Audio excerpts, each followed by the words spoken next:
Avant de vous laisser avec le contenu de cette vidéo, je tenais à vous informer que j'ai ouvert cette chaîne secondaire pour vous partager toujours plus de contenu. Sparring, inside, extrait exclusif, tout ce que vous ne pouvez pas regarder si vous n'êtes pas H24 collé à votre téléphone sera présent sur cette chaîne secondaire, alors n'hésitez pas à vous abonner. Alors là, il y a deux prétendants. Mais vous allez voir, les deux c'est possible. Ils peuvent même se faire l'un à la suite de l'autre. On a Ilia Topuria. Ilia Topuria, ce mec est assez exceptionnel. Tout le monde parle d'Alexander Volkanovski. Oui, c'est le GOAT, c'est le GOAT. Coup de glaçon, terminé, on n'en parle plus. Tiens, vas-y, convulsant, regarde le ciel. Ouais, on n'en parle plus. Tout le monde parle de Max Holloway, ouais, mais ce mec-là, il a une tête en forme de pirogue, il y a une tête, elle a une circonférence, elle est assez colossale, ce mec-là ne tombera jamais KO, il n'a jamais pris de knockdown, il a une tête, c'est une figue. Et ben, Topuria, il est venu, tiens, tête de figue, je te mets un coup de glaçon, terminé, on n'en parle plus. Il y a quoi dans ses mains en fait ce mec? Je ne sais pas quoi dans ses mains. Comment un si petit corps peut développer autant de puissance? Ça c'est une question que je me pose vraiment. Je suis en train de me poser la question et je pense que je vais essayer de faire une thèse de fin d'études sur comment un petit corps comme ça peut développer autant de puissance. Je suis en train de me questionner, je vais contacter 2-3 chercheurs, là on va essayer de faire quelque chose de propre et essayer de proposer ça, on va déposer le brevet et tout, c'est une arme létale ce mec, Ilia Topuria qui est tu. Et je veux mettre ce mec là contre qui? Contre Diego Lopez. Alors les gars, je vais vous remettre, je vais remettre le tapologie de Diego Lopez pour rappeler, il vient de taper Brian Ortega qui n'est pas rien. Bon, Brian Ortega c'est plus le Brian Ortega d'avant, qui a pas vraiment, Brian Ortega il a pas réussi à trouver la solution à ramener au sol, etc. Mais quand même, il vient de faire du sale à Brian Ortega, il lui a fait du sale. Il a failli le mettre KO, etc. Bon, il a gagné la décision, mais bon, voilà.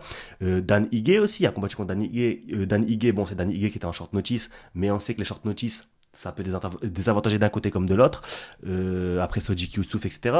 Au niveau des gars qui a tapé et qui a battu, je suis d'accord, Diego Lopez, c'est pas celui qui a tapé les meilleurs gars de la catégorie. Mais un petit jeune fougueux comme ça, avec une coupe mulet, avec une crête devant, 26 victoires, 6 défaites, est-ce que ce serait pas ce mec qui peut venir taper Ilia Topuria? Est-ce que c'est pas ce mec? Je me pose la question, les gars. Je me pose la question du sang neuf, du sang fougueux, du sang insouciant.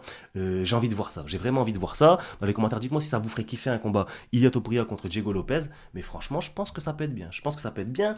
Et à la suite de ça, et c'est pour ça que je dis, ouais, les deux combats ils peuvent se chevaucher. Ilia Topuria qui tape Diego Lopez et qui dit maintenant les gars, j'ai tapé tout le monde. Je veux. Alors peut-être qu'il va essayer de taper William Gomis aussi, on sait pas. Et peut-être que William Gomis va le mettre KO et il va devenir le premier champion français à l'UFC comme il l'a dit. Peut-être. C'est une possibilité. William Gomis, on croit en toi, mon frère sénégalais, qui a tapé Brito. Et donc, du coup, bref, Ilia Topuria qui tape Lopez, et ensuite, qui monte de catégorie pour aller se battre contre la brute Islam Makhachev. Est-ce que ce serait pas un combat exceptionnel? Mais les gars, il y a un petit problème aussi, moi, quand je vois ça, c'est la dimension physique. Je vous ai dit, là je suis en train de déposer un brevet sur comment un petit corps comme Ilia Topuria peut développer autant de puissance. Oui, d'accord, mais c'est quand même un corps, assez frêle par rapport à celui d'Islam Makhachev. Islam Makhachev, c'est un très très gros, lightweight. Il est vraiment très très lourd.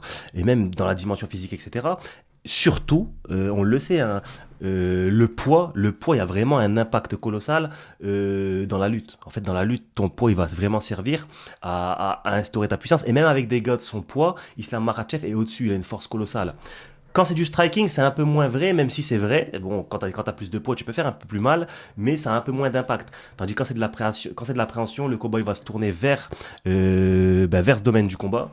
Islam Makhachev il va avoir un avantage colossal. Donc, est-ce que c'est une bonne idée pour Ilia Topuria de venir dans la catégorie d'au-dessus pour se battre contre Islam Makhachev? Je suis pas sûr. Mais il a dit qu'il allait mettre KO le nain royal d'Alexander Volkanovski, il l'a fait. Il a dit qu'il allait mettre KO la tête de pirogue Max Holloway, il l'a fait. S'il vient dire qu'il vient mettre KO l'expert en intraveineuse, pardon, j'ai même plus parlé d'Islam Makhachev, pourquoi ne pas le croire? Qui sommes-nous pour ne pas le croire? À chaque fois qu'il a dit quelque chose, il l'a fait. Ilia Topuria, là, il y a en 16 victoires, 0 défaites. Qui est ce mec, vraiment? Voilà, Ilia Topuria, il dit, il fait. Donc ça, c'est un combat que j'aimerais bien voir. Et peut-être que si ça se fait, bon, très certainement si ça se fait, on fera forcément un podcast pour parler prono. Mais vous dites-moi dans les pronos, dans les commentaires, pardon, Ilia Topuria contre Islam Makhachev, vous voyez qui? Vous voyez qui? Et encore une fois, Dana White, si t'es là, n'hésite pas à dire tu vois qui. Et pourquoi pas le faire? Vraiment, pourquoi pas le faire? Mais après, Islam Makhachev, ça ferait beaucoup de mecs de la catégorie d'en dessous qui prend. Parce que tu prends Alexander Volkanovski 2 fois. Bon, certes, tu tapes Charles Oliveira, tu tapes Dustin Poirier. Mais Alexander Volkanovski, c'est le nain royal. Il est pas. Mais il t'a fait la misère, hein. Premier combat, Alexander Volkanovski contre Makhachev, 5 rounds, la misère. Bon. Euh, Oh là. On parle pas de la revanche, ça a été expéditif, ça a été dramatique, même j'ai envie de dire, un round 1, ouais, c'était terrible, c'était terrible. Mais Islam Makhachev, moi je veux te voir défendre, ne serait-ce que pour ton héritage, pour ta legacy, j'aimerais te voir défendre dans ta catégorie.